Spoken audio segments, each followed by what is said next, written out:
Sherwood Park, Fort Saskatchewan, alleges there were violations of privilege that went on. I just wanted to provide a couple reflections for you, and I think some important facts for you to consider as you deliberate on these questions. Okay. I got a feeling that this will take a little bit of time, so I would just ask the honourable member if he can come, that I will bring this back then right after question period, because this is where we are at right now. We are at statements by members given the time frame, so we will have to come back to this after. Okay, thank you, Madam Speaker. Statements by members, déclaration de député, the honourable member for Winnipeg North. Madam Speaker, you know, it's been an interesting process listening for the last hour of the destructive force that we have in the House of Commons in Canada.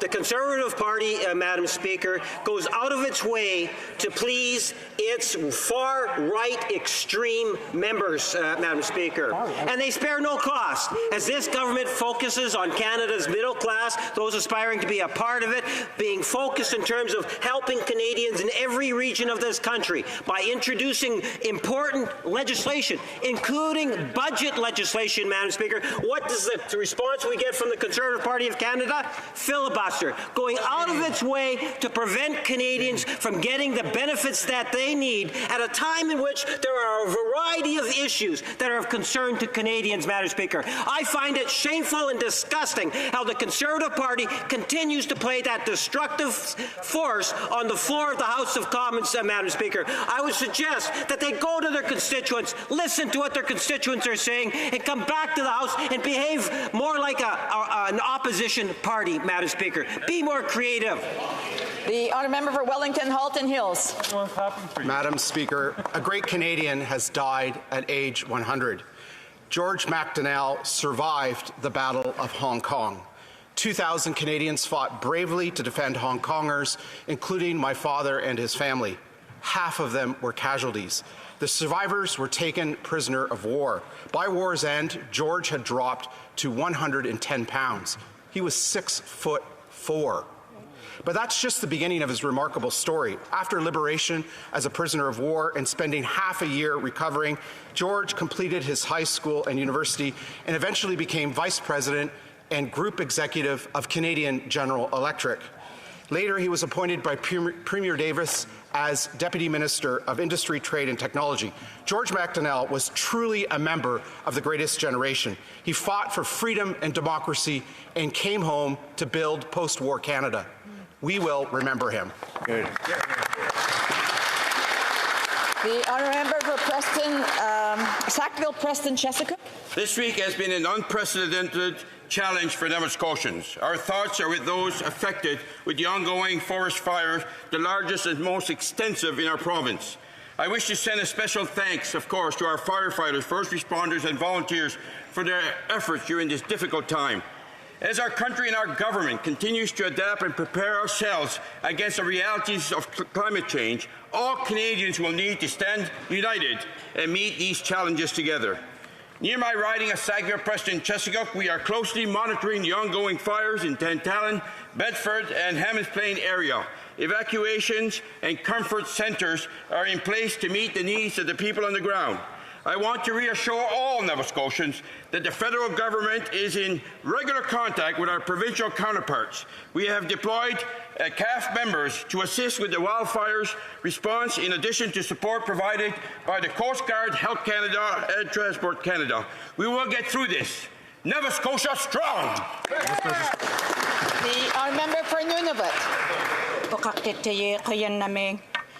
Before colonialism, First Nations and Inuit had laws. Through the process of genocidal and colonial aggression, Indigenous laws were almost lost. I am proud to stand here and confirm that Indigenous laws still exist. For Inuit, laws are categorized into 3 areas: Tiriutusit, Piquyait, and Maligait. These laws govern behaviors, relationships, and respect for the wildlife and environment. I encourage Indigenous peoples to use your Indigenous laws. There are many opportunities, like in treaty implementation, land protection, relationships with families, communities, and yes, with governments. The elders who possess the knowledge of these laws are passing too quickly. We must revitalize these indigenous laws now. The Honourable Member for Argenteuil-La Petite-Nation. Thank you, Madam Speaker. I would also like today to highlight the tireless work of firefighters, first responders, and those who protect our Canadians. In Quebec, evacuations are happening right now in Sept-Îles, but fires are also affecting British Columbia, Alberta, Manitoba, Saskatchewan, and the Northwest Territories, Manitoba, Ontario, Nova Scotia, and New Brunswick. Forest fires have serious effects on people's day-to-day and communities' lives. We must take climate change seriously. Our government will be there, as always, to support all Canadians and in order to better prepare them for future disasters. Thank you, Madam Speaker. Honourable Member for Lanark, Frontenac, Kingston. Madam Speaker, Canada's Language and Cultural Advisors, or LCAs, are Canadian citizens of Afghan origin, immigrants who went back to serve their adopted country. So every LCA has family members in Afghanistan. Our government's criteria for admitting these family members to Canada are arbitrary and they are stingy. Here is how these rules affect one LCA from my riding. In 2021, his brother-in-law was murdered by the Taliban, so the rest of the family fled for their lives across the border. And now, if Pakistan follows through on its threat to deport Afghans, they too will be killed. But because these events happened before July 2021, the family does not qualify to come here. When my constituent asked to meet with the minister, he was told to go through my office. He did so, and after a 2-week delay, my staff were told the minister was just too busy to meet with him. And we were directed to a website reaffirming that the family does not qualify. Surely, Madam Speaker, trapping Canadian citizens in this kind of catch-22 is beneath the dignity of this nation. The honourable member for Ottawa West Nepean. Madam Speaker, I'm excited to tell the House about a true success story in my riding and an example of what can happen when environmental organizations, community groups, and government work together towards solutions for conservation and biodiversity. On the DND Carling campus, we have restored urban wetlands that just a few years ago had almost completely dried up because of water diversion and pollution. Today, dozens of new species have returned to the area. These wetlands are also, they act as water storage, which has helped to prevent flooding in the neighboring communities.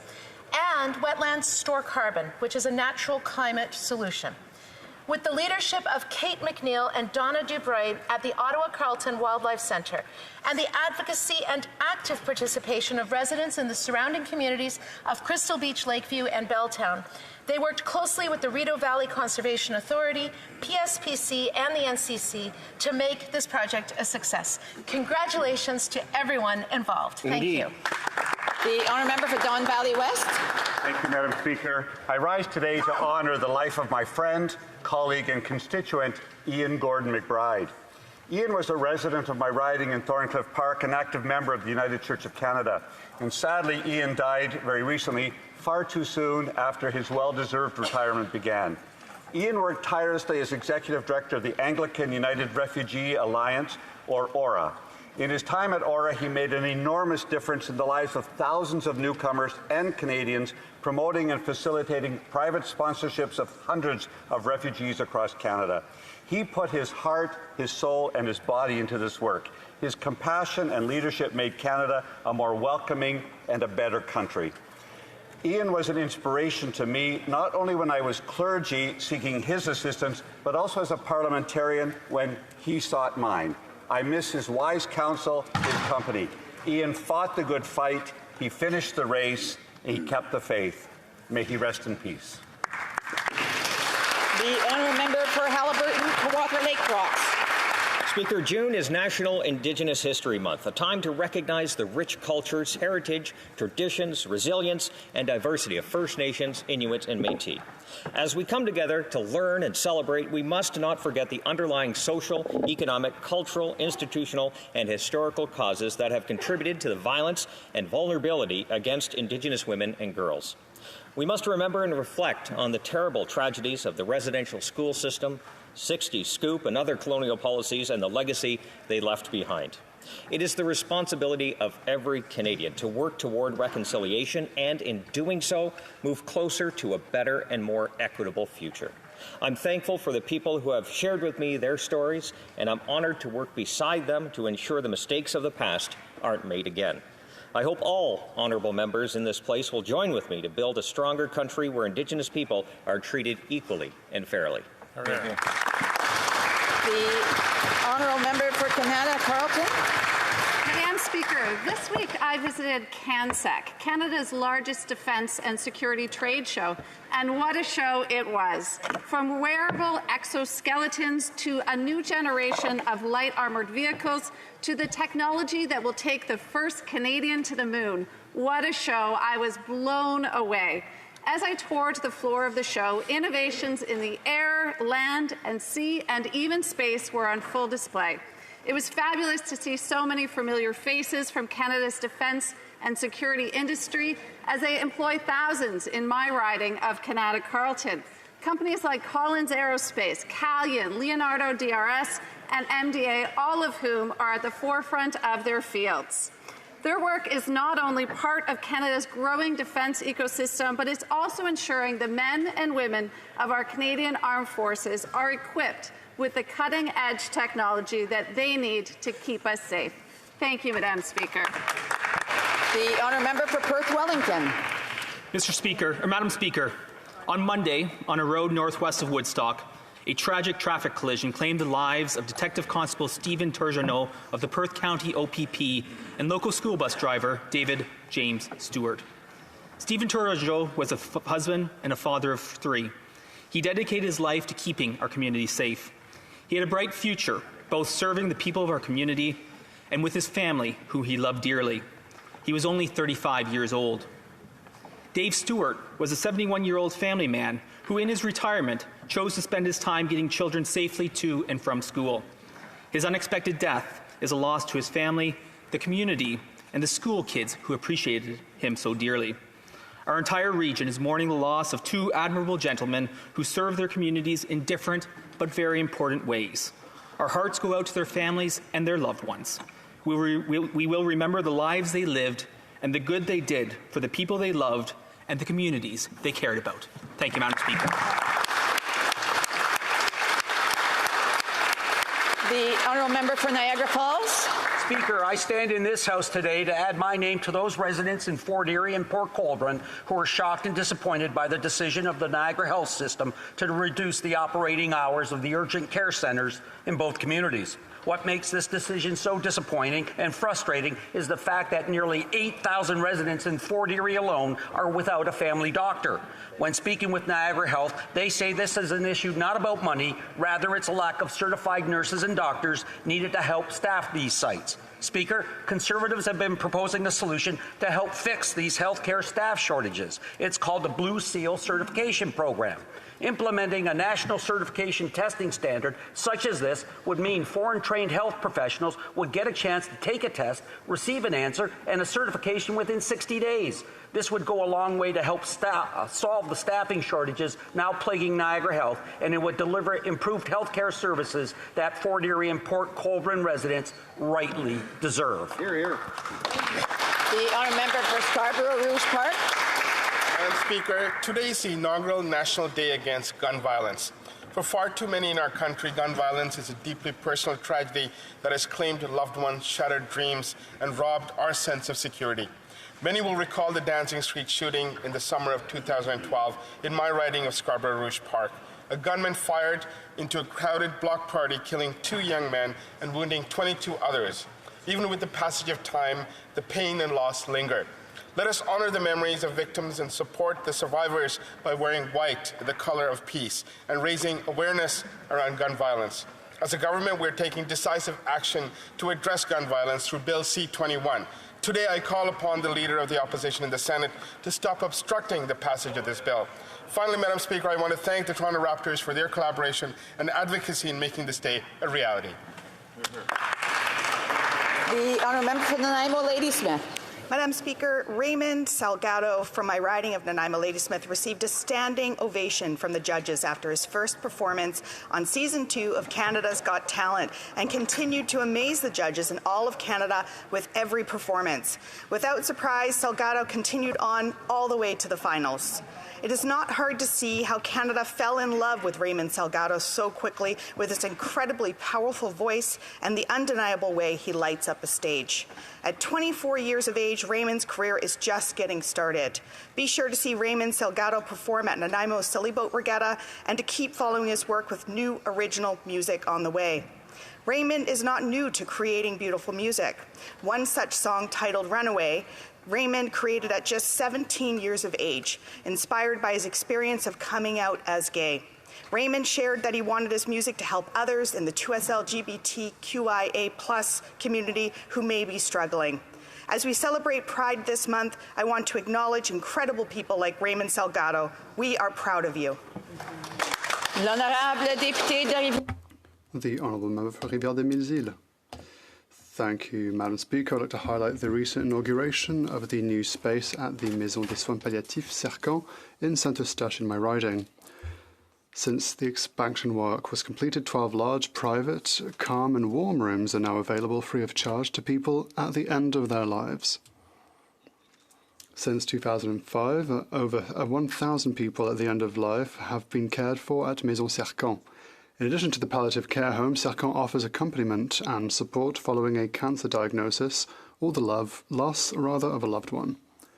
Every year, hundreds of medical transports are provided by dedicated volunteers to people diagnosed with cancer.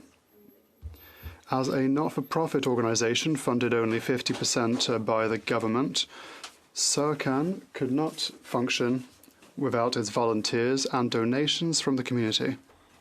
Madam Speaker, if a society is to be judged by the way in which it treats its elderly, then I stand before you, Madam Speaker, with a heart full of hope and full of pride. Congratulations to Cercamps. The Honourable Member for Medicine Hat, Cardston Warner. Thank you, Madam Speaker. The people in my community are hurting and cannot afford more liberal taxes. But demonstrating just how out of touch this government really is, they're making life even more expensive by implementing a second carbon tax during a cost of living crisis of all things. The second carbon tax will add 20 cents a litre on a litre of gasoline on top of the already 40 cents from the first carbon tax. Who can afford a 60-cent a litre increase? The Parliamentary Budget Officer has confirmed that both carbon taxes will have an annual net cost of up to $4,000 per family. Luckily for Canadians, Conservatives have put forward a motion calling on the government to immediately cancel their second carbon tax. So Canadians who are watching, if you agree, please call and email every MP in the Liberal NDP coalition before Monday's vote, demanding that they support the motion to cancel the second carbon tax. Yeah. The Honourable Member for Halifax. Madam Speaker, the devastation wrought by wildfires in the surrounding Halifax area is absolutely heartbreaking, and Nova Scotians that have had to flee their homes are still reeling. But despite this toll the latest tragedy is having on our province, we continue to be there for one another. And so we thank the professional and volunteer firefighters who have battled blazes for days on end. So much has been lost, but so much more, including lives, has been saved because of their courage. We also thank the emergency responders, including the Canadian Coast Guard, the Canadian Armed Forces, those working in comfort centres, mental health counsellors, those in the charitable sector who have once again stepped forward to help, and the many local businesses that have done their part too. Neighbours helping neighbours. My message to Nova Scotians who are hurting is this: for as long as it takes, the federal government will be there to support you and help you. After all, that's the Nova Scotian way. There for one another, through the hard times and through the rebuilding, the way it's always been. Good job. Oral questions, questions orales. The Honourable Member for Leeds, Grenville, Thousand Islands and Regal Lakes. David Johnston is in a clear conflict of interest. He was a member of the Trudeau Foundation and he's a friend of the Prime Minister's. He released a report meant to whitewash Beijing's influence with the Liberal government and Beijing's interference in our elections. But this whitewash is what he was always going to do, wasn't it? After all, he's there as a special advisor exclusively for the Prime Minister. Canadians have rejected Johnston's cover-up, and they want the facts from this Prime Minister. Will he call a public inquiry today? The Honourable Parliamentary Secretary to the Minister of Intergovernmental Affairs, Infrastructure and Communities. Madam Speaker, while foreign state actors are trying to undermine our democracy, the members of the Conservative Party are actually assisting when they stand there and spread and take personal attacks about those who are serving our country to bring forward reports on how we can move forward with better measures to improve our democratic institutions. A member opposite talked about facts. If they care about facts, Madam Speaker, their leaders should get the briefing and learn the facts about the foreign interference in this country. I want to remind members that when someone has the floor, nobody else has should be speaking. I think that we have to afford that respect. The honourable member for Leeds, Grenville, Thousand Islands, and Rideau Lakes. The Parliamentary Secretary wants facts. Here's a fact. A majority of members of this House, representing a majority of Canadians, voted to have a public inquiry and to fire David Johnston. But this Prime Minister continues to ignore that in favor of his cover-up man, his ski buddy, his friend, his Beijing-funded Trudeau Foundation board members. Canadians saw straight through this sham, and they want information, and that's why this House voted for a public inquiry. The Prime Minister might not like it, but that's what this House called for. Will he call one today? Parliamentary Secretary. Madam Speaker, Canadians can see when it comes to matters of national security, the Conservatives are just not fit to lead. They are immature when it comes to these matters. Rather than talking about the actual measures and recommendations in the Right Honourable David Johnston's report, instead, if you listen to that member's question, it was nothing but personal political attacks, Madam Speaker. It was not about the interests in Canadians and protecting our democratic institutions. It's about partisan games for the Conservatives. On this side of the House, we're going to focus on protecting Canadian democracy. For Perth Wellington. Madam Speaker, if the Parliamentary Secretary wants to protect Canadian democracy, she would have her Prime Minister call a full public independent inquiry. That is what this House has twice voted to do. The Special Rapporteur declined to do so, saying that he doesn't work for Parliament. He's not accountable to Parliament. He works only for the Prime Minister. Everyone agrees we need a public inquiry, except for those who work for the Liberal government or work for the Trudeau Foundation. Canadians want a public inquiry. This House has twice voted for one. Will the Liberals do the right thing and call a full public inquiry? Honourable Parliamentary Secretary. Madam Speaker, how could we take lessons from the party opposite when they won't even take the basic minimum national security briefing on this very matter? Madam Speaker, the Conservatives would rather operate under a veil of ignorance. We expect all members of this House to come forward. Opposition parties may criticize our government, but Canadians expect them to at least do so with information and the facts. While Conservatives ignore to take briefings on national security, we can't take them very seriously. Still hearing a hum. I'm not sure if those individuals are having conversations. If they are, they might want to take them out instead. Because we want to hear what the speakers have to say when they are being recognized, whether individuals like it or not. The Honourable Member for Mégantic-L'Érable. You know what the Prime Minister and the Special Rapporteur have in common? Many things. The Trudeau Foundation, old friendship, a ski chalet, and especially a disdain for the House of Commons. Prime Minister Trudeau and David Johnston are causing harm to the credibility of our democratic institution. Will the Prime Minister put national security first and fire the Special Rapporteur? The Honourable Member knows very well that he cannot name the Prime Minister by name, and so I think he should check his questions before he asks them. The Honourable Minister. Madam Speaker, the recommendations in Mr. Johnston's report may not be popular, but they are their recommendations that are courageous. Why? Because when we're elected to the House of Commons, Madam Speaker, we have a responsibility to treat national security information seriously, to ensure the safety of people who collect that information, to ensure that we work with our allies who trust us with secret information. So the responsible thing to do for people on the opposition side is to go and get their national security briefing and to come back here and discuss things that are fact-based. The Honourable Member. I saw the facts, Madam Speaker. David Johnston is a former Governor General. He did very well in that role, but we know full well that the Parliament and the House of Commons is the House of the people. There is nothing honourable when a former Governor General becomes the puppet of the Prime Minister to protect him from a public inquiry that has now been called for twice by a majority of parliamentarians in this chamber. The Prime Minister put David Johnson in this position himself. When will he dismiss him? The Honourable Minister of Sport.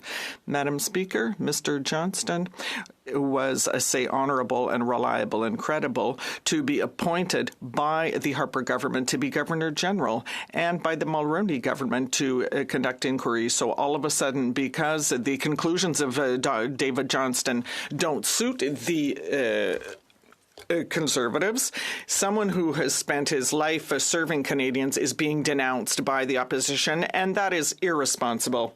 The Honourable Member for Avignon-Lamitis-Matane-Matapétia. Madam Speaker, the forest fires have caused a state of emergency in Sept-Îles where 10,000 people have been evacuated and 1,000 people have been evacuated from Chapet. Madam Speaker, the Bloc Québécois is offering its full support and solidarity to these people and these communities. Today, these people need to know that all governments are with them to help them weather this crisis. Does the federal government pledge to support, by all means, the efforts of Quebec and local authorities to fight these raging forest fires? The Honourable Parliamentary Secretary. Thank you, Madam Speaker, and I'd like to thank my honourable colleague for her question. Indeed, we are collaborating fully with the province of Quebec. We stand shoulder to shoulder with Sept-Îles and other people who are for whom the fire is threatening, and there are 20 fires raging out of control in Quebec right now, and we are still waiting for an official request from the province for support, but we know that Quebec has an excellent intervention team to come to the assistance of its citizens. The Honourable Member for Trois-Rivières. Madam Speaker, foreign interference. That is the essence, but the problem is what China has done and how Mr. Johnson is preventing us from dealing with it. Because under his report, the Chinese-run police stations won't be investigated. Neither will the intimidation of the Chinese diaspora or the threats against elected officials. It's probably it's better to shed light on something than to keep it in the dark. So let's shed light on these matters and call for an independent public inquiry. The Honourable Minister of Sport. Madam Speaker, when I see the leader of the Bloc Québécois adopting the exact same position as the leader of the Conservatives, that is to prefer willful blindness instead of getting his security clearance and repeating and receiving a briefing that would allow to shed light on these matters, all I can think of is that the Bloc Québécois is a pale blue copy of the Conservatives now. The Honourable Member for North Island, Paula River. Madam Speaker, across Canada, forest fires are burning. This may be the worst season yet. In my riding, there is a forest fire near Sayward Village. I want to thank all the firefighters who have stepped up across our region to help, and to Mayor Baker for sharing updates with me. The leadership in the community is working hard to keep everyone safe. Climate change is impacting small communities in particular. With their limited resources and funds, the challenges will only grow. How will this government support small communities as climate change creates these new realities? Hear, hear. Honorable Secrétaire parlementaire du Premier Ministre. Merci, Madame la Présidente. Thank you, Madam Speaker, and I'd like to thank my colleague as well for her question. We know that climate change has a direct impact on Canadians, and with the forest fires, the government is monitoring all forest fires in Canada during this summer season, and we're working closely with our provincial and territorial counterparts to ensure that they have all the support and tools they need. We even have called in Australia and the United States, and so I'd like to assure them of our full collaboration so that we can weather this crisis. Thank you. For Windsor West.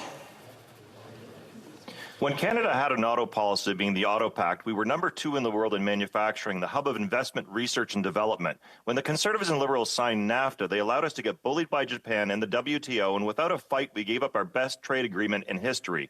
The result is we have dropped to 15th in the world behind Indonesia, now tied with the Czech Republic and Slovakia for auto assembly. The Windsor Stellantis future and investment has played out in all the media as the Deputy PM and Premier negotiate in the headlines. Will this government show real leadership, ditch the drama public headline approach, sign a deal with Stellantis, and bring in a real auto policy that doesn't embarrass us and puts workers first? The Honourable Parliamentary Secretary. I want to thank my colleague for his advocacy for the automobile industry in Canada and his hard work on the Industry Committee to do the same. He knows very well that our auto industry is crucial to the Canadian economy and the hundreds of thousands of Canadians that work in that sector. That's why the Minister of Innovation, Science and Industry worked tirelessly to... Point of order, it seems like there's no interpretation. C'est bien ça? Is it working? It working now? Okay. The Honourable Parliamentary Secretary, if you can restart. Thank you very much, Madam Speaker, and I want to thank my friend and colleague from the Industry Committee for his advocacy for the Canadian automobile industry and his good work on the committee. He knows that the Minister of Innovation, Science and Industry has worked tirelessly to secure a future for Canada's auto industry. We continue to negotiate in good faith with our partners. That includes Stellantis and the Government of Ontario. And through it all, our top priority is going to be getting the best possible deal for Canadians. Honourable Member for St. Albert Edmonton. Madam Speaker, yesterday the Prime Minister's National Security Advisor testified that her office and 3 deputy ministers received a memo warning that a sitting member of Parliament and his family were being targeted by Beijing. A memo that went into a black hole, but according to her, no one is responsible.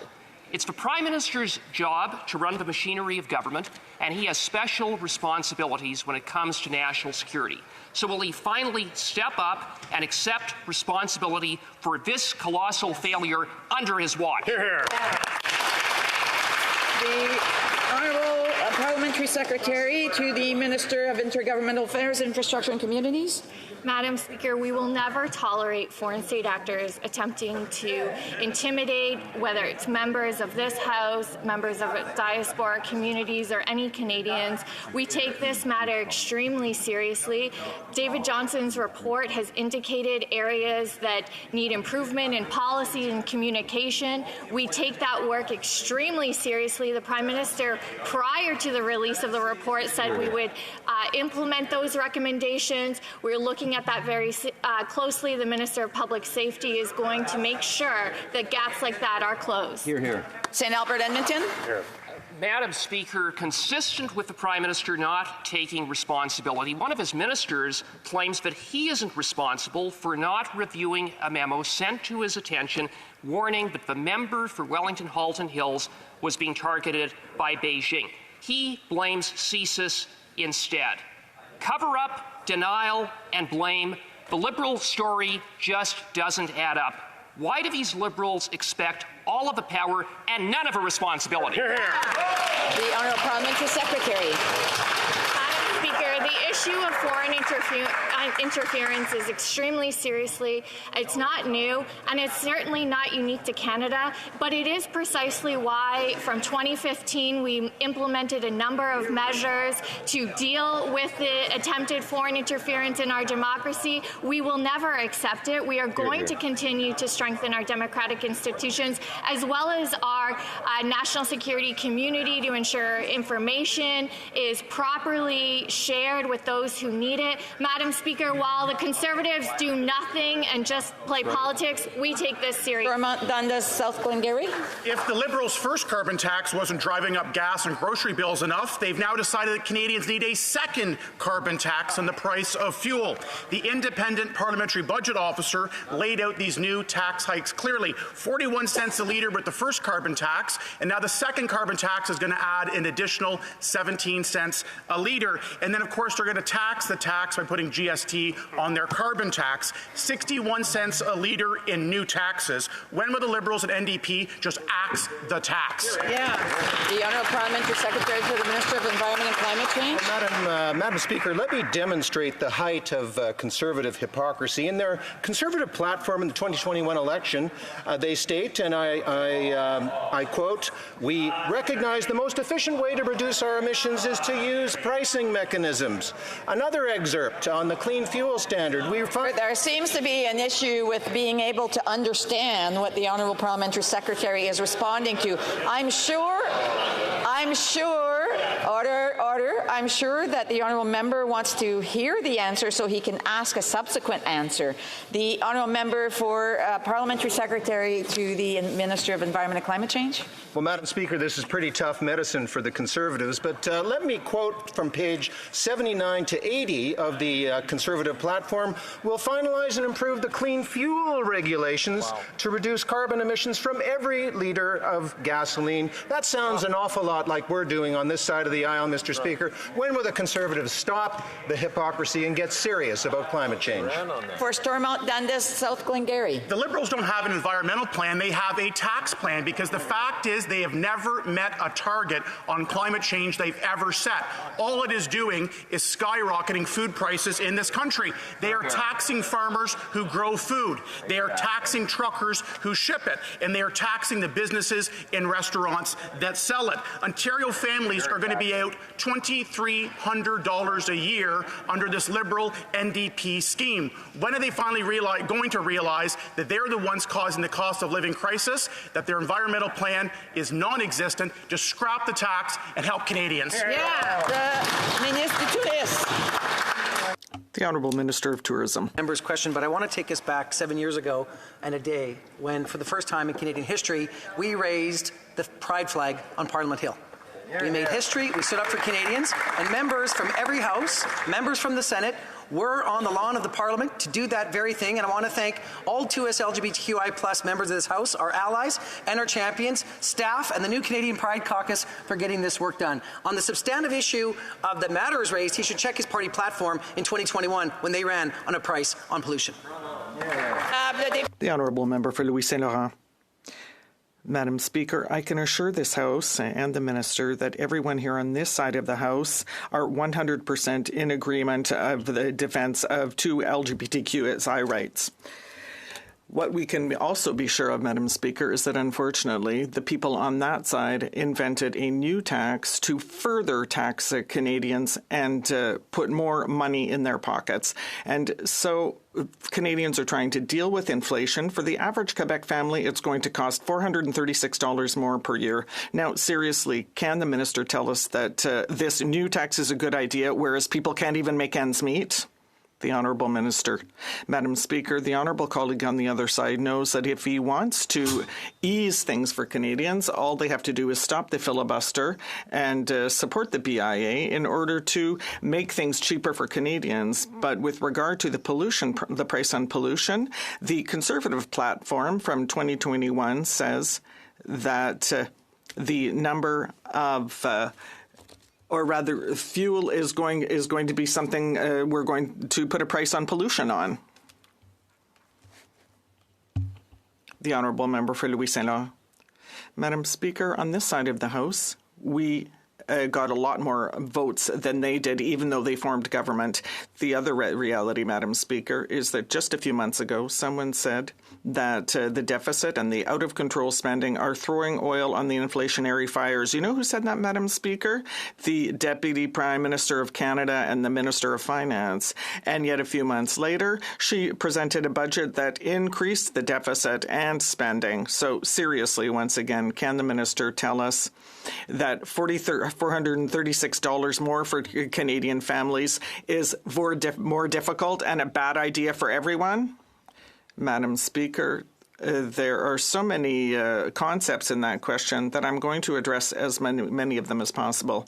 Madam Speaker, the former PBO, Kevin Page, said clearly that our budget is extremely balanced, extremely responsible, and should not create inflation in Canada. But in addition, Madam Speaker, let us look at the Conservatives' election platform that said we will be assessing the progress of the carbon price on something like $160 per ton. What's happening on the other side? So it's done for them. The honourable member for Thérèse de Blainville. Madam Speaker, next Saturday is the second anniversary of a recommendation from all parties in this House on EI reform, all parties including the Liberals, and 2 years later, absolutely nothing has been done. All the parties concluded, though, in this report that the EI system is no longer adapted to the... There seems to be a problem with the interpretation. South? Yes. Is the interpreting working now? Oui. Yes, it is. The honourable member may start a question again. With pleasure, Madam Speaker. On next Saturday is the second anniversary of a vote that was held in this House, and all parties voted unanimously to reform the EI system. All the parties, including the Liberals, and yet 2 years later, absolutely nothing has been done. All the parties concluded in this report that the EI system is no longer adapted to the labour market reality. In other words, the Liberals have admitted 2 years ago already that they were turning their backs on workers with an obsolete EI system. When are they going to act? The Honourable Parliamentary Secretary to the Minister of Labour. Very much. EI is currently one of the oldest and most complex systems across the Government of Canada. That's why we made a commitment to fully modernize the system. In the past 2 years, the Minister has led more than 35 virtual national and regional roundtables with workers, employers, and academics. We have also engaged the provinces and territories, as well as Indigenous organizations, in separate consultations. We have already extended sickness benefits from 15 to 26 weeks, and with the Board of Appeal and Budget 2023, we will put EI appeal decisions back into the hands of workers. EI reform is a priority, Speaker, and we're on it, and we're going to get it done. Thank you. The Honourable Member for Thérèse de Blainville. Madam Speaker, there are many corrections that I could make to that answer, but what I wanted to say is this is not the only anniversary to be underscored in terms of Liberal dishonesty. Remember, the Prime Minister himself ordered an EI reform by summer 2022. The heat of the past few days reminds us that it was a year ago and the Liberals still haven't done a thing. So 2 years after having promised this reform and 1 year after the deadline that the Prime Minister himself set, nothing has changed. Madam Speaker, keeping one's word is a minimum of respect. So when will the Liberals... The Honourable Minister of Sport. Madam Speaker, I'm very proud that the government has supported workers during the pandemic, even though that was not covered by EI, and so independent workers were still able to receive money instead of not being able to feed their families. And with regard to EI reform, there are things that were put into the budget to reduce the cost of living and to increase health transfers, but we did hold consultations, and the work is ongoing, Madam Speaker. Central Okanagan, Similkameen Nicola. Madam Speaker, Canadians are not just hungry, they're hangry at the price of groceries.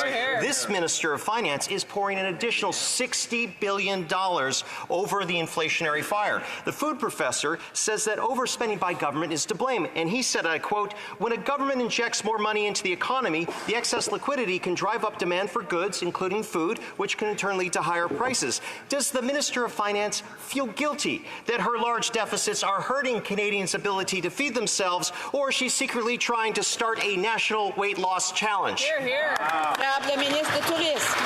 The Honourable Minister of Tourism.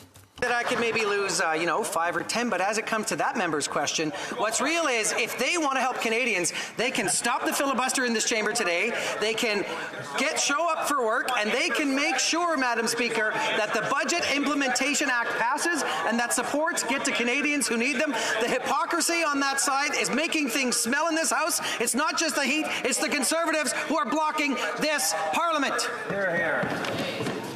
We were doing not too bad, and all of a sudden it just picked up. I would ask members to please keep it down because we wouldn't want to have to change the speaking order. The honourable member for Central Okanagan, Similkameen Nicola. Madam Speaker, the minister's clearly misinformed. The committee has already passed the bill, and there's no filibuster. So, that's right. Madam Speaker, on the topic, inflation is like a bad House guest that just won't leave. No matter how many hints the Conservatives, economists, and even the Governor of the Bank of Canada drop to stop spending so much, this Minister of Finance keeps pumping another $60 billion on top of last year's record deficit, which only increases the inflation House guests to stay and makes it an even bigger mess of the economy. Will the Minister of Finance finally take a hint, reduce spending, or is she so tired of her job that she wants voters to show her and her unwanted House guests the door? The Honourable Minister of Tourism. Speaker, if the Conservatives would read the budget, they would see that there are measures to make sure that we reduce spending by $15 billion over the next years. Madam Speaker, also in the Budget Implementation Act, we would be able to make sure that Canada Worker Benefits go to Canadians faster. It would improve the education savings plans, and it would lower the tax burden for tradespeople. Madam Speaker, the Conservatives don't like that we stabilized healthcare for a generation, that we're making historic investments to grow the economy, and that we're also helping those Canadians who need it the most. They want to use dilatory tactics. We're going to keep delivering for Canadians. Hear, hear. King Vaughan. Madam Speaker, our national holiday, Canada Day, will be observed by Canadians in less than 1 month. This is a day when we all gather to celebrate our nation. However, most Canadians are more concerned with the high cost of living. If the first carbon tax wasn't harsh enough, the Liberals' birthday gift to Canadians is a second carbon tax, which will intend to destroy Canada Day festivities. Will this government show some compassion and give all Canadians the gift they deserve and axe this costly carbon tax? The Honourable Parliamentary Secretary to the Minister of Environment and Climate Change. Well, thank you, Madam Speaker. And yes, July 1st is a great day to celebrate in Canada. There's another reason to celebrate, Madam Speaker, because that's the day when the Climate Action Rebate will come out. Those payments will come quarterly, Madam Speaker. In my home province, it's $1,000 a year, $250 a quarter, Madam Speaker. It's going to fight climate change, it's going to support affordability, and it's going to be a great day for Canadians indeed, Madam Speaker. The honourable member for Yorkton Melville. Speaker, this Liberal government has no shortage of imagination when it comes to making life miserable for those who drive their car to work or take a summer road trip with their family.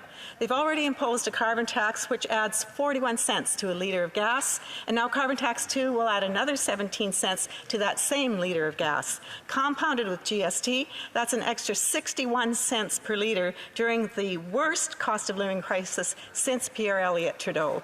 When will these Liberals show some decency and scrap both of these punitive carbon taxes? Parliamentary Secretary. Well, Madam Speaker, it's indeed puzzling that every single person on that side of the aisle supported putting a price on pollution in the 2021 campaign.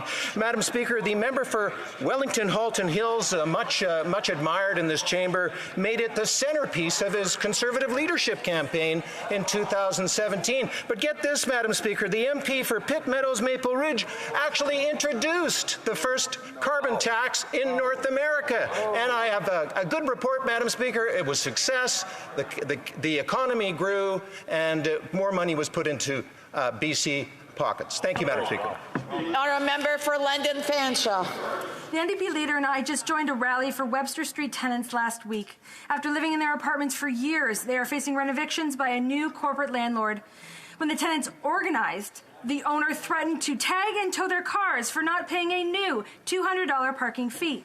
This Liberal government has allowed corporate landlords to drive up London rents. The average cost for a one-bedroom is up 28% in a single year. Will this government create a housing acquisition fund to make rent affordable in London? Minister of Housing and Diversity and Inclusion. Madam Speaker, I agree with the honourable member that we need to take action to support renters. That is precisely why our government introduced the Canada Housing Benefit, which is delivering rent supports to tens of thousands of families right across our country. This Canada Housing Benefit is now live in every province and territory in Canada. In addition to that, we had a top-up to the Canada Housing Benefit. In addition to that, we're building more affordable rental housing, and I would urge the honourable member to also contact the provincial government, who's responsible for rent control. Honourable Member of South Okanagan, West Kootenay. Madam Speaker, natural disasters, including wildfires and floods fueled by climate change, are making it difficult to get home insurance. Canadians can't buy a home when there's an active wildfire within 50 kilometres, and that covers most of the summer in BC. 10% of Canadians can't get flood insurance, and Canada is the only major country where the government doesn't have a backstop for earthquake insurance. Canadians can't afford to wait while their homes and businesses are destroyed, so will the Liberals act to make sure Canadians have the insurance protection they need?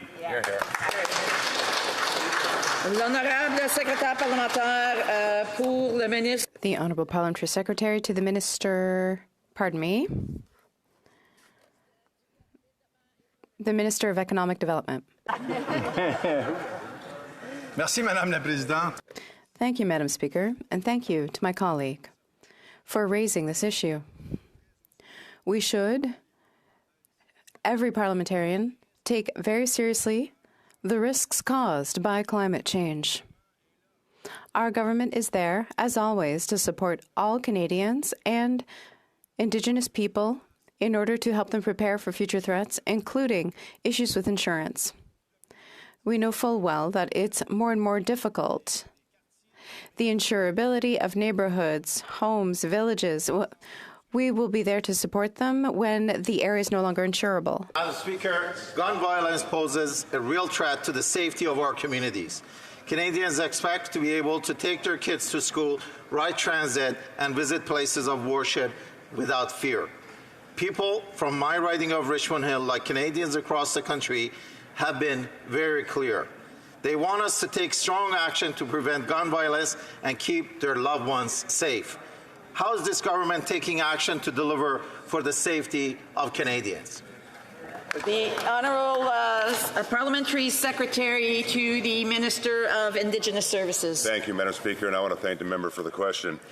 Gun violence, Madam Speaker, has no place in our communities. We are taking the strongest action in a generation, Madam Speaker, to keep our communities safe. Today, on June 2nd, we're marking the first National Day Against Gun Violence here in this great nation of Canada. Going forward, on the first Friday of June, Madam Speaker, we'll raise awareness around the tragedies caused by gun violence and remember the victims and the survivors. Madam Speaker, this is another part of our plan to get firearms off our streets and invest in prevention. Thank you, Madam Speaker. Member for Niagara Falls. Speaker, Canada's tourism sector and Canadians who enjoy traveling are under attack by this Liberal government's out-of-control spending and tax hikes. A recent Ipsos report found 6 in 10 Canadians are now planning to scale back their summer vacation plans. Yet this Liberal government continues to hike taxes, like adding a second carbon tax to the price of gas, which will add 17 cents per litre. Does this government not realize their taxes add up and will ultimately hurt Canada's tourism industry and our chances of achieving a full tourism recovery?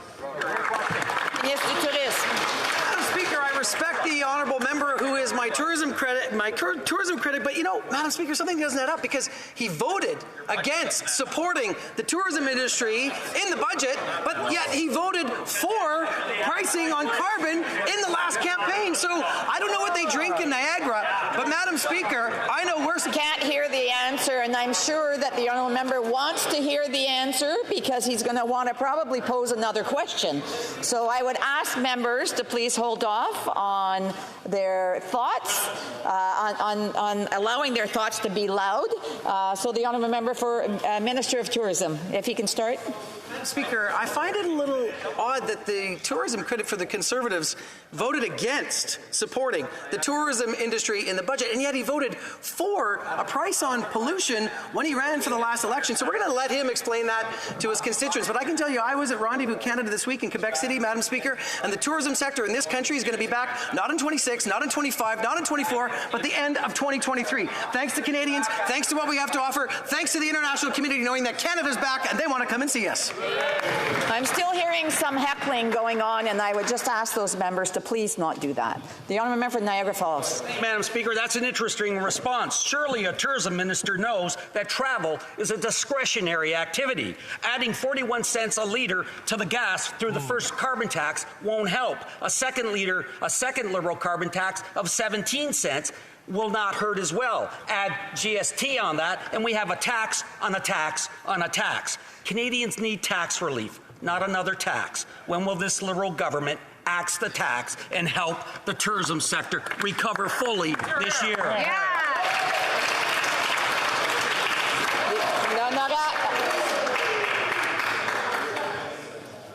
The Honourable Minister. Speaker, it's so nice to have so many friends from the Blue team from Alberta in the chamber on a Friday, but I can say to my colleague from Niagara that, you know, in this budget, $158 million directly to the tourism sector, $1.8 billion to do exactly what he said, which is to get more people to come to Canada for CATSA, for modernization of the airports. But Madam Speaker, how did he and his entire Conservative caucus vote against the tourism sector, against airports, against getting people to our country? Shame on them. Shameful.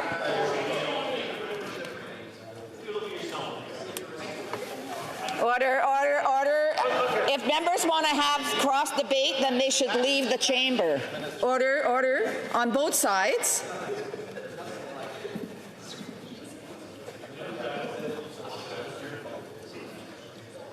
The honourable member for Essex. Speaker, the Liberals already have one carbon tax in place that will add 41 cents a litre of gas. Carbon tax 2 will add another 17 cents to a litre of gas. Add the GST on top, and that's an extra 61 cents to a litre of gas. Speaker, when will the NDP Liberal costly coalition realize that it is out of touch and Canadians are out of patience and out of money? Parliamentary Secretary to the Minister of Environment and Climate Change. Thank you, Madam Speaker. Once again, the Conservatives campaigned on putting a price on pollution. But you know what the Conservatives never want to talk about, Madam Speaker, is the cost of climate change. Madam Speaker, there are 1,600 fires burning in our country at the moment. People from the suburbs of Halifax are being evacuated. The costs of climate change are real, Madam Speaker. They are rising. When are the Conservatives going to get serious about climate change?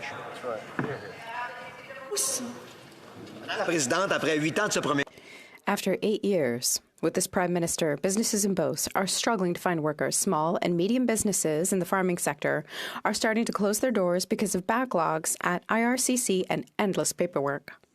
When I arrived in 2019, I asked for relief from labour market studies. With an unemployment rate of 1.9% in my region, we needed help to fill important positions. Why are the Liberals refusing to help businesses in Beauce? The Honourable Minister for Agriculture and Agri-Food. Madam Speaker, it's quite the opposite. Farmers in Quebec and throughout Canada know that our government is there to help them. I'm constantly communicating with them. I spoke with the president of the Union des producteurs agricoles yesterday. Things with our programs are going particularly well. We continue to work our colleagues in employment in order to improve processes. The Honourable Member for La Pointe de l'Île. Madam Speaker, there's another flood of complaints to the Commissioner of Official Languages, and Air Canada takes the podium again with 276 complaints about its failure to serve customers in French. But let's talk about the annual champion, the federal government. No fewer than 714 complaints against Ottawa itself for abandoning French in its bilingual public service job postings. That's triple the number from the previous year. How can businesses like Air Canada improve if the federal government is setting this kind of example? The Honourable Minister for Official Languages. Thank you very much, Madam Speaker. I want to thank my colleague for his question. I also want to thank the Commissioner for Official Languages for his report, which he tabled this week, and we accept the recommendations. As the Minister for Official Languages, I'm very pleased with the work that we've accomplished up until now. We've seen passage of Bill C-13, and I thank everyone who supported the bill. I'm looking forward to royal assent, but let's not forget that we've made historic investments, $4.1 billion, to support official language minority communities and to support or to shore up the decline of French. The member for La Pointe de l'Île. Madam Speaker, of course, we're going to monitor the impact of C-13 on companies like Air Canada. But in the case of the public service, the employers who need to be made accountable are them, the ministers here in the House. They don't need C-13 to enforce using French. They just need to stop treating their own French-speaking employees like second-class citizens. Will they send a clear message to the senior members of the public service that there will be severe consequences if the situation of French doesn't improve drastically in the next few months? The Honourable Minister for Official Languages. Thank you very much, Madam Speaker. Let's be clear. We're the first government to recognize the decline of French in this country, and that's why we went forward with a bill that's ambitious and that has teeth. Not only that, we've made historic investments, $4.1 billion, to ensure that the federal government will indeed do its fair share to protect and promote French throughout the country. And let's not forget that the Commissioner for Official Languages will now have many more tools to do their work and ensure that they can play the role of watchdog to protect our official languages. Speaker, we all know the facts. Violent crime, up 32%. Gang-related killings, up 92%. And worst of all, 10 police officers killed in the line of duty in recent months. It's clear that the Liberals' soft-on-crime agenda has failed again. The only thing this divisive government has united Canadians on is how bad the bail system is after they broke it. That's right. Why is it every time Liberals are in charge, hardworking citizens and law-abiding gun owners are punished, while dangerous repeat offenders get to ride the merry-go-round of the revolving door of justice? The Honourable Parliamentary Secretary to the Minister of Justice and Attorney General. Madam Speaker, Canadians deserve to feel safe and be safe. That's why we introduced Bill C-48, a targeted reform to our bail laws designed to focus on violent repeat offenders, gun and knife violence, as well as intimate partner violence. This bill is a product of collaboration with the provinces and territories, Madam Speaker, and I want to quote from the Canadian Associations of Chiefs of Police, who said, "We are convinced that the legislative changes put forward by Bill C-48 will go a long way to help eliminate the preventable harm and senseless tragedies attributable to violent and repeat offenders across Canada." I invite the Conservative Party for Kelowna Lake Country. Trudeau government. Violent crime is up 32. Honourable member knows that she can't name individuals, members of Parliament or ministers by their names or for first names or last names. The Honourable member for Kelowna Lake Country. Thank you, Madam Speaker. After 8 years of this Liberal government, violent crime is up 32%, and our most vulnerable citizens are some of the most impacted. People are in desperate situations without being able to afford basic necessities, with high inflation, rent costs doubling, and mental health and addiction issues rising.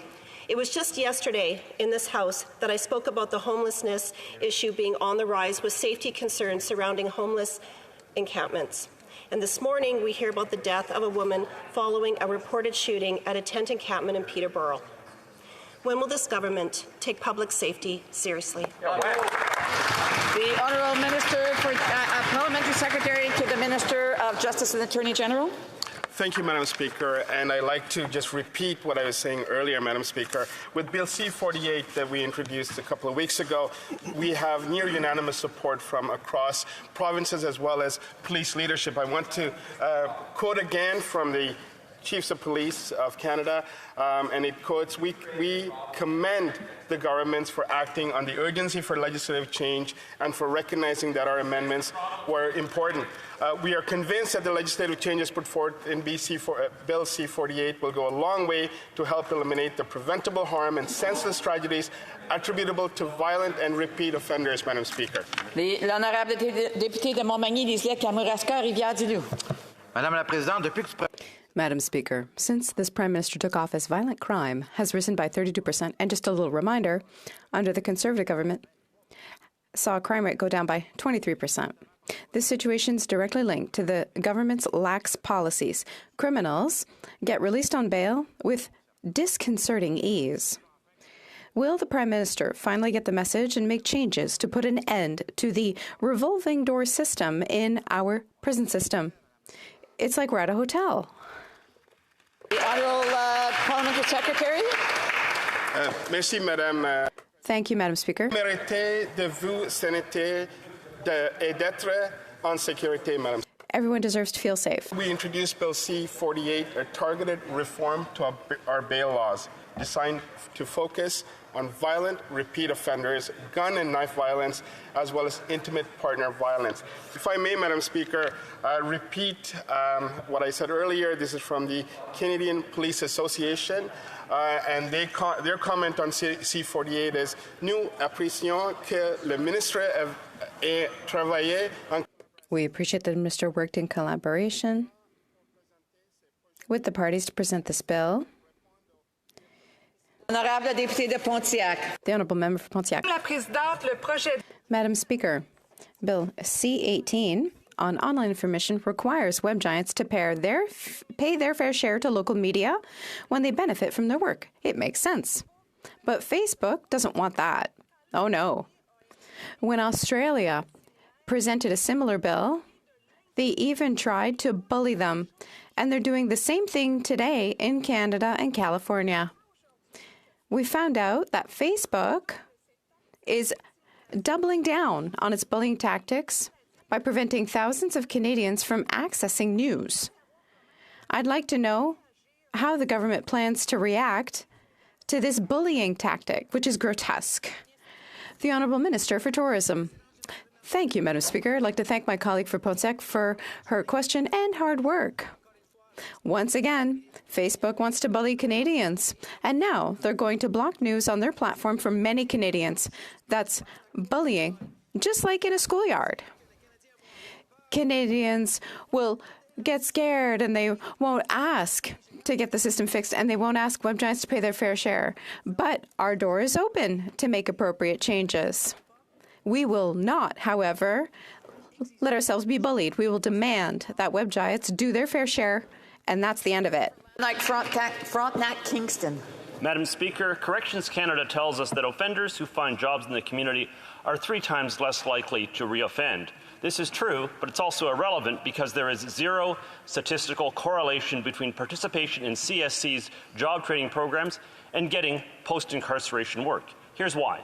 Instead of recognized third-party vocational certifications, CSC issues informal statements of achievement that have all the authority of the ribbons issued at a children's bicycle decorating contest. Will the government fix this problem? The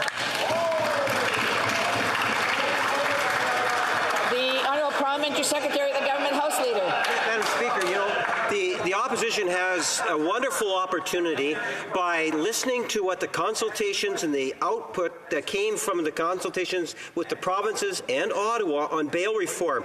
We have legislation that is here that the Conservative Party could support, and by doing that, they'll be supporting the provinces and the legislation, which would be good for all Canadians. Thank you, Madam Speaker. The Honourable Member for Sherwood Park, Fort Saskatchewan. Madam Speaker, Liberals have wreaked havoc in our immigration system. Canadians and prospective Canadians who play by the rules are being forced to wait for years, while the integrity of our system is threatened by unscrupulous consultants and an incompetent government. Conservatives have moved a motion at the Immigration Committee to get to the bottom of a scandal in which the government issued visas based on fake college acceptance letters and then tried to punish the victims instead of the scammers. So my question is for the chair of the Immigration Committee. After Liberals and New Democrats shut down debate on this issue, does the committee have plans to study the impact on students of the government's failure to properly enforce Canada's immigration laws? Great question. The Honourable Parliamentary Secretary to the Minister for Immigration, Refugees and Citizenship. Merci beaucoup, Madame la Présidente. Thank you very much. That we take these allegations of fraud very seriously. For these students, I have recognized the person. I recognize the individual that gets up to answer the question. The Honourable Parliamentary Secretary. Merci beaucoup, Madame la Présidente. Thank you very much, Madam Speaker. For the opposition, who might want to listen to the answer, that we take these allegations very seriously. For these students who may have been victims of fraud, we want to make it clear. They can benefit from full due process. We're also cracking down on these bad actors who prey on our most vulnerable.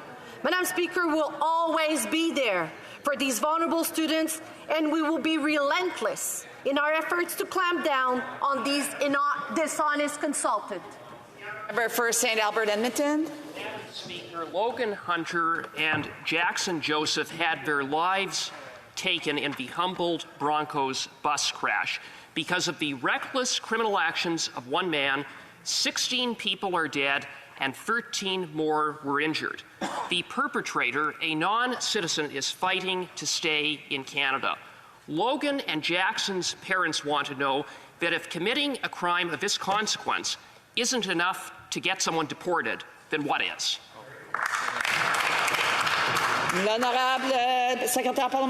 the Honourable Parliamentary Secretary. You know what, Madam Speaker, I want to say to those victims, I was a member of the provincial government, actually the former Solicitor General, when these incidents happened. And I think we collectively as Canadians stand very firm on the tragic loss of these wonderful young men who perished. And I can assure the House that every day I think we remember them.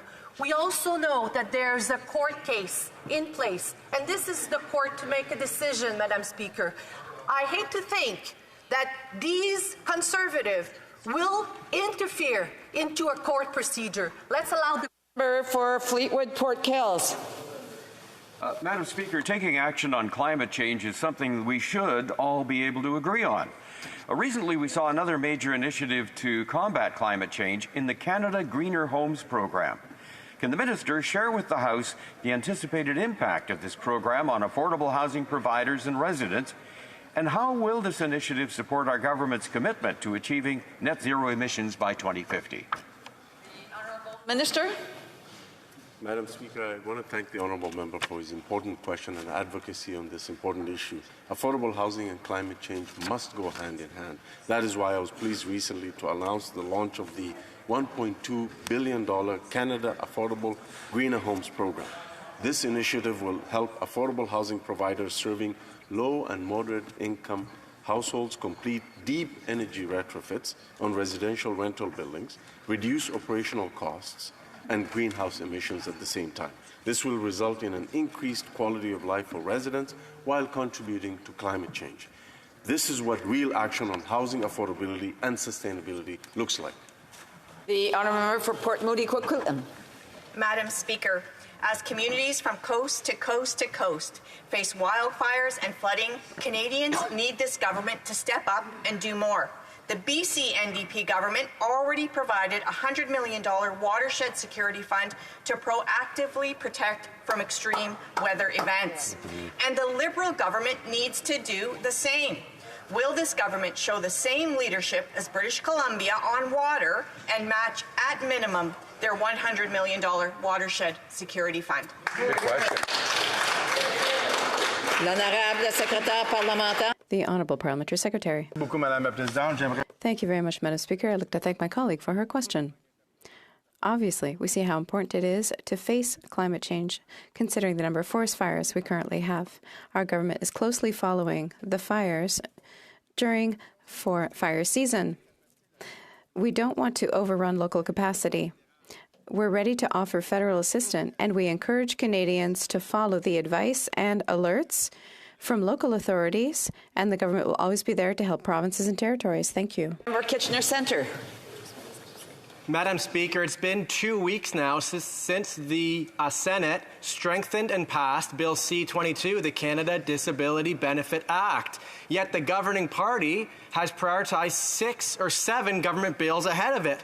Canadians with disabilities continue to disproportionately live in poverty across the country. They need to see action. When will the Liberals bring C-22 back to the floor of this House so it can be urgently passed into law?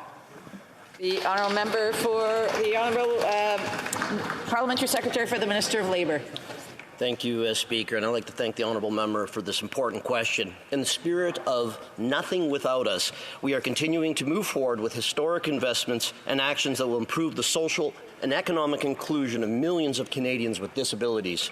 In February, Bill C-22, the Act to establish the Canada Disability Benefit, was unanimously adopted by this House. On May 18th, Bill C-22 was adopted with amendments in the Senate and has now been sent back to this House for consideration. This bill remains a top priority for us, and we have every intention of dealing with this bill as quickly as possible. We are working with all parties to get this important time is up. legislation passed. J'ai un point d'ordre, l'honorable député de Mégantic-Clair. The Honourable Member for Mégantic-Clairable. Thank you very much. Madam Speaker, during question period I rose because of an issue of interpretation. The member for Halifax was answering a question, but unfortunately the interpretation only switched on when he was halfway through his answer. Given that both official languages are important in this House, could the Honourable Member repeat his answer?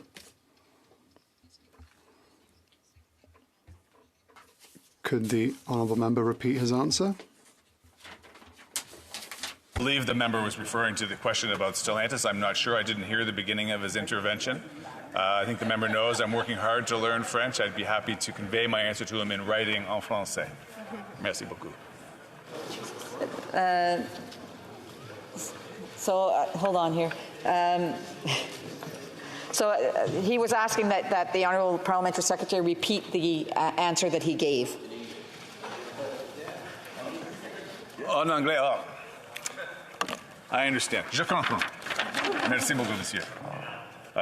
The auto, I thank, first of all, I thank the member from the Industry Committee who posed the question from the NDP for his tireless advocacy for the auto industry and for his great work on the committee. I then went on to say that, as the member knows, the Minister of Innovation, Science and Industry has worked hard to secure the future of Canada's auto industry. We continue to negotiate in good faith with our partners. That includes the province of Ontario and Stellantis, and at the heart of our negotiations is getting the best deal possible for the auto workers and for Canadians. I see that there's other individuals rising on points of order. Are they pertaining to question period? Okay. The honourable member for Stormont Dundas, South Glengarry. Madam Speaker, if I could, I'm looking for unanimous consent following question period today to table here in the House the Parliamentary Budget Officer's report detailing the details and impacts of the second carbon tax that's being coming by province. Madam Speaker, you'll find in the I already have no's, so therefore there is no unanimous consent.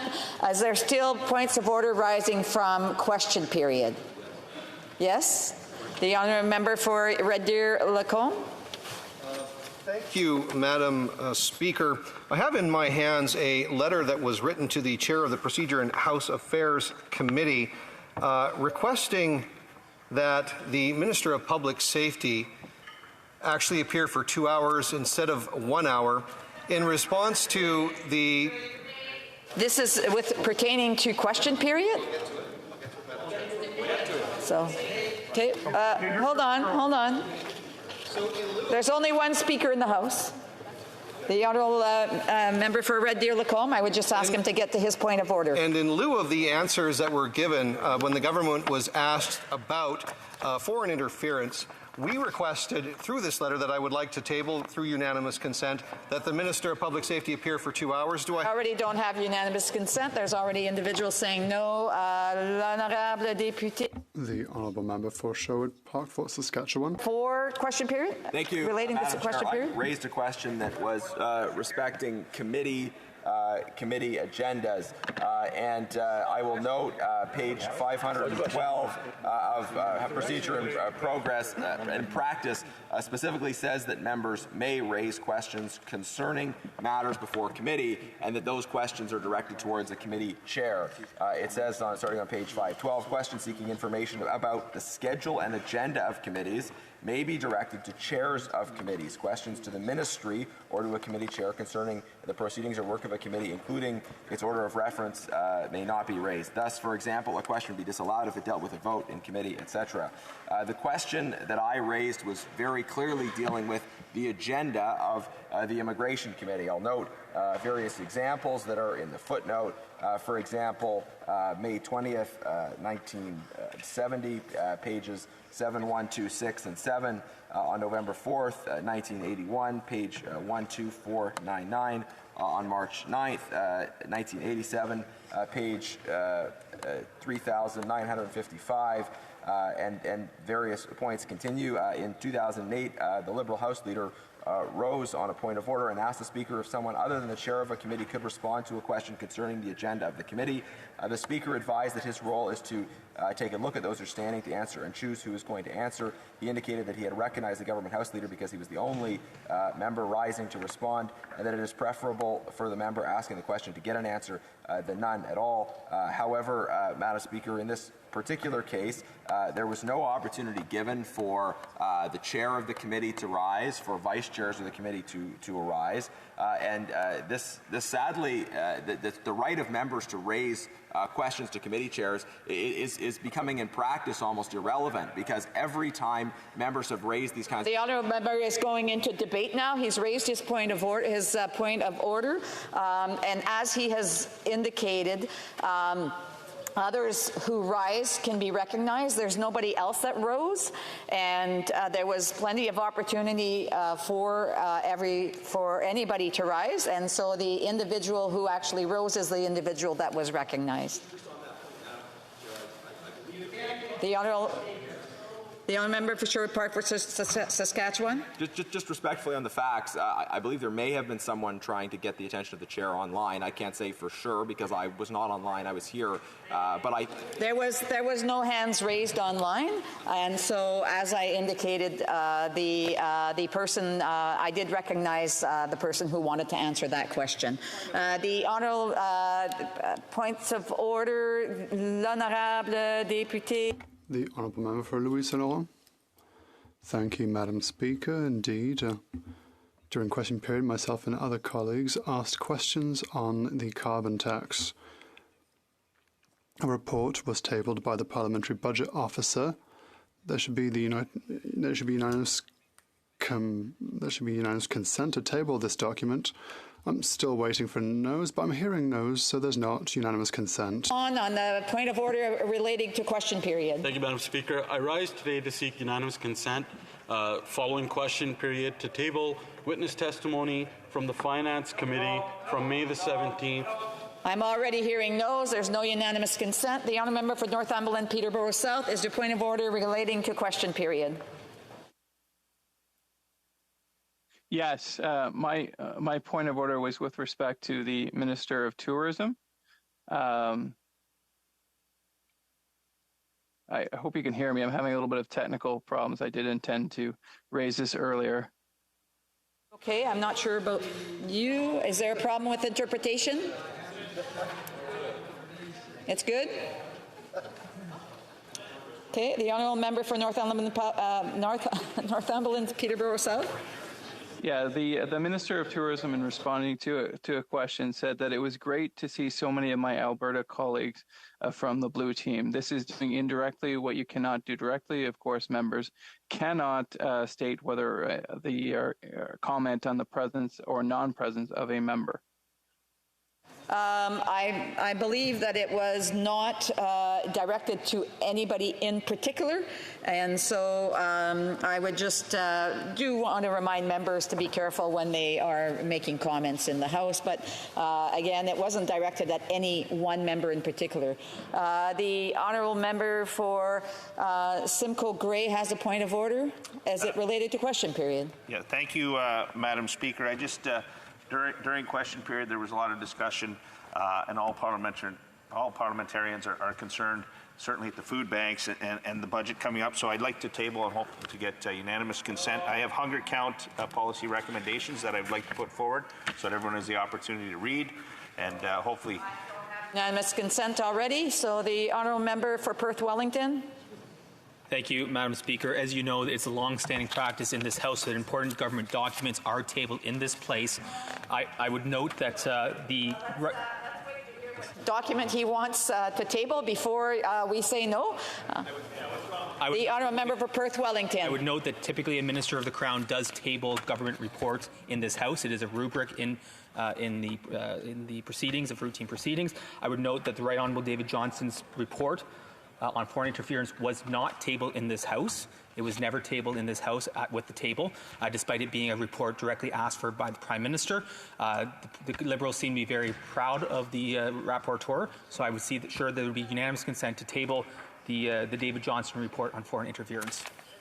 Member have unanimous consent to table the report? Yes, yes. Why not? Why not? No, I don't have unanimous consent. The honourable member for St. Albert Edmonton. Thank you very much, Madam Speaker. On a point of order arising from question period, I posed two questions to the government relating to the testimony of the Prime Minister's National Security Advisor, Jody Thomas, and the Minister of Emergency Preparedness, who was then Minister of Public Safety.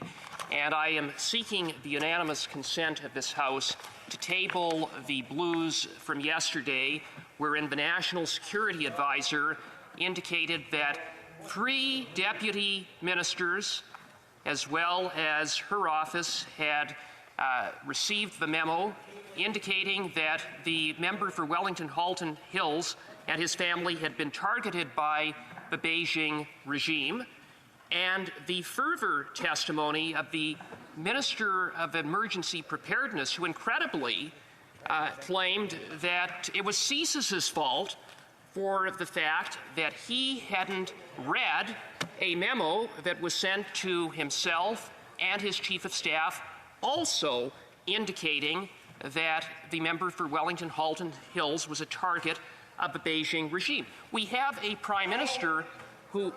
Be more a point of debate. Can the honourable member come to his point? Madam Speaker, I'd ask unanimous consent to table the blues from yesterday from the Procedure and House Affairs Committee, in which that testimony, shocking testimony from both the Minister and the Prime Minister's... Have unanimous consent to table the blues? No, we don't have unanimous consent to table the blues. The honourable member for Sturgeon River Parkland has a point of order. Thank you, Madam Speaker. And in light of some comments made by members of the New Democratic Party in this House rising out of question period, I would like to seek unanimous consent to table the most recent results of the Alberta election, which show a whopping majority by a strong united Conservative Party, and to show their rejection of the socialistic policies of the New Democratic Party. Does the honourable member have unanimous consent to table? No. No. The honourable member for Essex has a point of order. Yes, thank you, Madam Speaker. And with regard to question period regarding committees, Madam Speaker, on May the 18th at Transport Committee, Bill Morneau, a key witness to the committee's study on examining the role of McKinsey and Company, wasn't able to, well, he attended the meeting, but his earpiece didn't work, ironically. And so, Madam Speaker, all 6 opposition committee members wrote to the chair calling on Bill Morneau to come to committee to testify, and I am seeking unanimous consent from this House to ensure that that happens. Thank you. Does the honourable member have unanimous consent? Yes. No. No unanimous consent. The honourable member for Calgary Forest Lawn has a point of order. Thank you, Madam Speaker. Following question period, there was a lot of discussion with inflation during question period. So just in light of that, I'm seeking unanimous consent to table the monetary policy report by the Bank of Canada dated April 2023, specifically the one that's highlighted fiscal measures adding to the growth of domestic demand, where it proves that government spending drove up inflation. I'm seeking for unanimous consent. Member have unanimous consent? No, there's no unanimous consent. L'honorable député de... The honourable member for Mégantic-L'Érable. Point of order, I imagine. Thank you, Madam Speaker. Madam Speaker, during question period, the member for Edmonton Centre, who is also the Associate Minister of Finance and the Minister of Tourism, alluded to the Conservative Party platform twice. And since the beginning of the week, Madam Speaker, the Liberal Party, as it did today during question period, is asking the Conservative Party to table the Conservative platform. I would like to correct one of the facts, Madam Speaker. First of all, in the platform, there is no mention of a carbon tax, just to correct what he said. And second, I would like to ask unanimous consent to table the Liberal election platform with the costs for, I think you asked for unanimous consent, and I can see that there is already not unanimous consent, and also this is a point of debate. So does the member have the unanimous consent to table the document? No, there's no unanimous consent. Martha has a point of order. Thank you, Madam Chair. I'm hoping if you seek it, you will find unanimous consent for something that has happened in my riding this morning. My riding, for many people who may know or may not know, is Peterborough-Kawartha, and it's been a bit of a canary in the coal mine of the crisis happening in this country, of a decline in public safety, primarily for our most vulnerable, but also addiction and mental health. And this morning, early this morning, there was a shooting, a fatal shooting of a young woman in a homeless a tent encampment in Peterborough. And I'm asking if we could table the story, have unanimous consent to table the news report of this, because I think it is really critical that we are addressing this right now. This is honestly why I came here to Parliament, to be honest with you. And this is something that business owners have been crying about. People knew and said this was going to happen. I've been in contact with officials in my riding. There's a sense of fear, a sense of despair, quite frankly, Madam Chair. And it's just horrific news coming out of our community. And I would just ask that we could ask for unanimous consent that I can table this news story for the House. Does the honourable member have unanimous consent to table the news story? No. Don't have unanimous consent. I believe before question period, before statements, I was at a point of privilege. No. Give me 1 second, just out of order on some of these things. So,